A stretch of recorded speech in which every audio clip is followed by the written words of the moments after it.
வணக்கம் நேயர்களே, நீங்கள் கேட்டுக்கொண்டிருப்பது அண்ணா சமுதாய வானொலி 90.4. இது இந்தியாவின் முதல் சமுதாய வானொலி. இன்றைக்கு எங்களோட நீங்கள் இணைஞ்சிருக்காத காரணம் என்னென்னா, இன்றைக்கி international pregnancy and infant loss remembrance day. அதாவது அக்டோபர் 15ஆம் தேதியை ஒவ்வொரு வருடமும் international pregnancy and infant loss remembrance டேவுக்காக அனுசரிக்கப்படுகிறது உலகம் முழுவதும். இந்த நாளை யாருக்காக, எதற்காக, எவ்வாறு அர்ப்பணிக்கிறோம் என்பதை பற்றி விளக்குவதற்காக நம்முடன் மகப்பேறு மருத்துவர் டாக்டர் அக்ஸீலியா அவர்கள் இணைந்திருக்கிறார்கள். இவர் மகப்பேறு மருத்துவராக 20 ஆண்டு கால அனுபவம் வாய்ந்தவர். இன்றைய நாளின் முக்கியத்துவத்தை பற்றி அறிந்து கொள்ள அவருடன் விவாதிப்போம். வணக்கம் டாக்டர். வணக்கம் Lucia. International day for pregnancy and infant loss remembrance day, இதற்கான முழுமையான விளக்கத்தை கூற முடியுமா டாக்டர்? அதாவது குழந்தை தாயின் வயிற்றில் இறந்திருந்தாலோ இல்லை அது இறந்து பிறந்திருந்தாலோ, அப்புறம் மிஸ்கேரேஜ் அபார்ஷன்னு சொல்லுவோம், அல்லது குழந்தை சிறு பிள்ளையாக இருக்கும் பொழுது இறந்திருந்தாலோ அவர்களை நினைவு கூறும் விதமாக இந்த அக்டோபர் 15ஆம் தேதி அவர்களுக்காகவே சமர்ப்பிக்கப்படுகிறது. இப்படி ஒரு நாள் குழந்தைகளுக்காக அனுசரிக்கப்படுவது நிறைய பேருக்கு தெரிந்திருக்க வாய்ப்பில்லை என்றே கருதுகிறேன். இது எப்படி, யாரால், எவ்வாறு துவங்கப்பட்டது டாக்டர்? ஷூர். 1980ஆம் ஆண்டு அமெரிக்காவில் இருந்த pregnancy loss and infant death அட்வொகேட்டாக இருந்த ராபின் பேர் மற்றும் அவரது கணவரால் அக்டோபர் 15ஆம் தேதி தொடங்கப்பட்டது. இவர்கள் தங்களின் சொந்த வாழ்க்கையில் ஏற்பட்ட குழந்தை இறப்பை நினைவு கூர்ந்து இதனை உருவாக்கினார்கள். ஸோ இந்த நாள் அதிகாரப்பூர்வமான நாளாக அறிவிக்கப்பட்டுள்ளதா டாக்டர்? எந்த அரசாங்கம் இதனை அறிவித்துள்ளது என்பதை கூற முடியுமா? ஆம், நிச்சயமாக. இந்நாளின் முக்கியத்துவத்தை உணர்ந்த US house of representatives October 15ஆம் நாளை pregnancy and infant loss remembrance டேவாக 2006 அதிகாரப்பூர்வமாக அறிவித்தார்கள். இது மிக நல்ல செய்தி டாக்டர். மேலும் இந்த நாளின் முக்கியத்துவத்தை அறிந்து கொள்ள ஆவலாய் இருக்கிறோம். எஸ், இந்த நாள் குழந்தை இழப்பை நினைத்து வருந்தும் குடும்பங்களுக்காக ஆதரவளிப்பதற்காகவும் மற்றும் இதனை பற்றிய விழிப்புணர்வை மக்களிடையே பரப்புவதற்காகவும் மட்டுமே அனுசரிக்கப்படுகிறது. விழிப்புணர்வுன்னு சொன்னீங்க. இது மக்களை சென்று அடைவதற்கு எவ்வாறான செயல்பாடுகளை அனைத்து நாடுகளிலும் கடைபிடிக்கிறார்கள் டாக்டர்? ஆமாம், அவங்கவுங்க இல்லங்களில் மெழுகுவர்த்திகள் ஏற்றப்பட்டும், அக்குழந்தைகள் நினைவாக நடத்தப்படும் ஆலய வழிபாடுகளில் கலந்து கொண்டும், அல்லது தங்கள் இல்லம் முழுவதும் விளக்குகள் எரியவிட்டும் அக்குழந்தைகளை நினைவு கூறுவார்கள். இதனை வேவ் ஆஃப் லைட் என்றும் கூறுவார்கள். நன்றி டாக்டர். இப்படிப்பட்ட இந்த அற்புதமான நாளில் மகப்பேறு மருத்துவரான நீங்கள் கருவுற்றிருக்கும் இளம் தாய்மார்களுக்கு என்ன கூற விரும்புகிறீர்கள்? அவர்கள் என்னென்ன முன்னெச்சரிக்கை மற்றும் பாதுகாப்பு நடவடிக்கைகள் மேற்கொள்ள, தங்கள் வயிற்றில் இருக்கும் கருவை இந்த உலகத்திற்கு நல்ல முறையில் வெளிக்கொண்டுவதற்கு என்னென்ன பாதுகாப்பு நடவடிக்கைகளை மேற்கொள்ளலாம் என்பதையும் கொஞ்சம் விளக்கமாக சொன்னீங்களா நல்லாயிருக்கும் டாக்டர். எஸ், அதாவது கருவுற்று இருக்கும் தாய்மார்கள் கடைபிடிக்க வேண்டிய 3 முக்கியமான பணிகள். ஒன்று டயட், அடுத்தது எக்ஸசைஸ், அப்புறம் அவங்களோட ஸ்லீப். டயட்டுன்னு பார்த்தோன்னா எல்லா healthy, iron rich, protein rich, even carbohydrate food எல்லாமே ஈக்குவலாக குவான்டிட்டிஸில் ஒரு 3 வேளையாக சாப்பிடாம அதை ஒரு 6 வேளையாக பிரித்து கரெக்டான நேரத்தில் சாப்பிட்றது அவர்களுக்கு நல்லது. அப்புறம் எக்ஸசைஸ்ன்னு பார்த்தோன்னா walking is the best exercise. அதில் இந்த ஜம்பிங் அந்த இதெல்லாம் அவாய்ட் பண்ணிடணும். ஒரு டெய்லி ஒரு 15 மினிட்ஸ் வாக், அப்படியே கொஞ்சம் 5 மினிட்ஸாக இன்க்ரீஸ் பண்ணி மேக்ஸிமம் ஒரு 30 minutes walk 5 to 6 days a week. அந்த மாதிரி ஒரு ஃபஸ்ட்டு 3 மாதத்துக்கு அப்புறம்லேருந்து ஸ்டார்ட் பண்ணுறது நல்லது. 3ஆவதாக பார்க்க போனோன்னா ஸ்லீப், தூக்கம் அவங்களுக்கு ரொம்ப இம்பார்ட்டண்ட். தூங்குறது மத்தியான வேலைகளில் அவங்க ஒரு ரெஸ்ட் எடுக்க வேண்டியது இம்பார்ட்டண்ட். நைட்டும் ஒரு 8 hours ஆகுது ஸ்லீப் அவங்களுக்கு முக்கியம். இது 3 முக்கியமான விஷயமா கருதப்படுது. அப்புறம் அவங்க ஒன்ஸ் அவங்க கருவுற்றதுக்கப்புறம் டாக்டர்கிட்ட ரெகுலர் ஃபாலோ அப் போகணும். அவன் டாக்டர் சொல்கிற அட்வைஸ் படி எவ்வளோ ஃப்ரீக்வெண்ட்டாக விசிட் பண்ணணுமோ அந்த மாதிரி விசிட் பண்ணணும். அவங்களுக்கு சொல்லப்படுகின்ற ஸ்கேன், முக்கியமான ஸ்கேன் 5ஆம் மாத ஸ்கேன் கருதப்படுகிறது. அதில் குறைபாடுகள் தெரியும். அந்த குறைபாடுகள் எப்பேற்பட்ட குறைபாடுகளோ அதுக்கு தகுந்த மாதிரி டாக்டர்ஸ் அட்வைஸ் படி அதை ஃபாலோ பண்ணணும். மற்றும் அவங்களுக்கு தைராய்டு ப்ராப்ளம், சுகர் ப்ராப்ளம் மற்றும் பிளட் ப்ரெஷர், இந்த 3ம் டாக்டர்ஸ் அட்வைஸ் படி செக் பண்ணிக்கிறது நல்லது.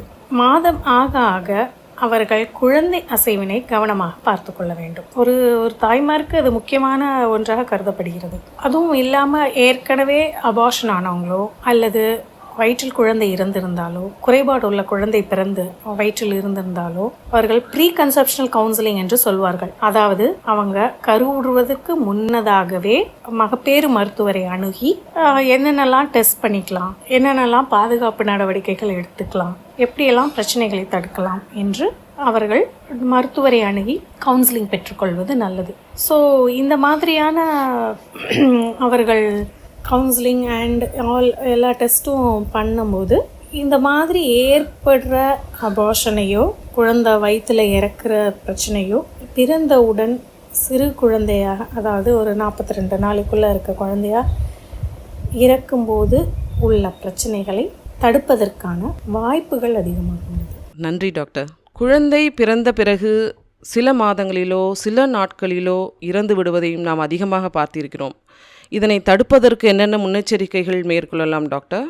குழந்தை பிறந்தவுடன் அதை நம்ம எப்படியெல்லாம் பாதுகாக்கணும், எப்படியெல்லாம் குழந்தை சடன் இன்ஃபன்ட் டெத் சிண்ட்ரோம் சொல்லுவோம். அதாவது 1 வருடத்திற்குள்ளாக பிறந்த குழந்தைகள் திடீர்னு தூங்கிட்டு இருக்கும்போது இறக்குறது, அதை தான் சடன் இன்ஃபன்ட் டெத் சிண்ட்ரோம் சொல்லுவாங்க. அதற்குரிய காரணங்கள் சரியாக கண்டுபிடிக்கப்படவில்லை என்றாலும் அதற்குரிய காரணம் நரம்பு மண்டலத்திற்கு அதற்கு சரியான ஒரு அரவுசல் இல்லாத காரணத்தினால் குழந்தை ஏற்பட வாய்ப்புள்ளது. மற்றும் மூச்சு அடைச்சு சாகிறதுக்கான காரணங்கள் இருக்கலாம். இல்லாட்டி சுகர் ஹைப்போகிளைசீமியா, அந்த மாதிரி குழந்தைக்கு உணவு பால் பற்றாக்குறையால் அது மாதிரி sudden infant death syndrome chits என்று சொல்வார்கள் ஏற்பட காரணங்களாக அறியப்படுகிறது. ஸோ அதை எப்படி நம்ம அவாய்ட் பண்ணுறது அப்படின்னா, நம்ம குழந்தை பிறந்த உடனே சுகப்பிரசவமான தாய்மார்கள் ஒரு குறைந்தபட்சம் 1/2 மணி நேரத்துக்குள்ள பால் கொடுக்க ஆரம்பிச்சிடணும். இதே சிசேரியன் பண்ணப்பட்ட தாய்மார்கள் குறைந்தபட்சம் 4 மணி நேரத்திற்குள்ள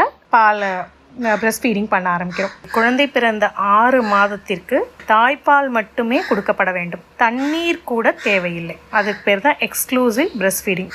குழந்தை பிறந்த உடனே அதுக்கு எவ்ரி 2 hours அதை ஃபீட் பண்ணிகிட்டே இருக்கணும். அதை ஒரு மாதிரி ஒரு 1 to 2 months 3 months வரைக்கும் எவ்ரி 2 hours ஃபீட் பண்ணிகிட்டே இருக்கணும். 6 monthsக்கு அப்புறம் எக்ஸ்க்ளூசிவ் ஃபீடிங்க்கு அப்புறம் till 2 years வரைக்கும் பிரஸ்ட் ஃபீடிங்கோட சப்ளிமெண்ட்ரி ஃபுட்ஸும் டாக்டர்ஸ் அட்வைஸ் படி ஃபாலோ பண்ணணும். ஸோ அப்புறம் குழந்தை உடனே பால் கொடுத்ததுக்கப்புறம் உடனே படுக்க வைக்காமல் அது நல்லா தடவி ஏப்பம் வர்றதுக்கான ஒரு வழிமுறைகளை பார்த்து அதுக்கப்புறம் படுக்க வைக்கிறது. இந்த மாதிரி ஆஸ்பிரேஷனால் வர குழந்தை இறப்பை தடுக்கிறதுக்கான ஒரு முயற்சி. அதே மாதிரி குழந்தைய இப்போ பால் கொடுத்துட்டு படுத்துக்கிட்டு தாய்மார்கள் பால் கொடுக்கக்கூடாது. பால் கொடுத்த உடனே குழந்தைய முதுகுப்புறமாக தான் படுக்க வைக்கணும். வயிறு பக்கமாக அதை படுக்க வைக்கக்கூடாது.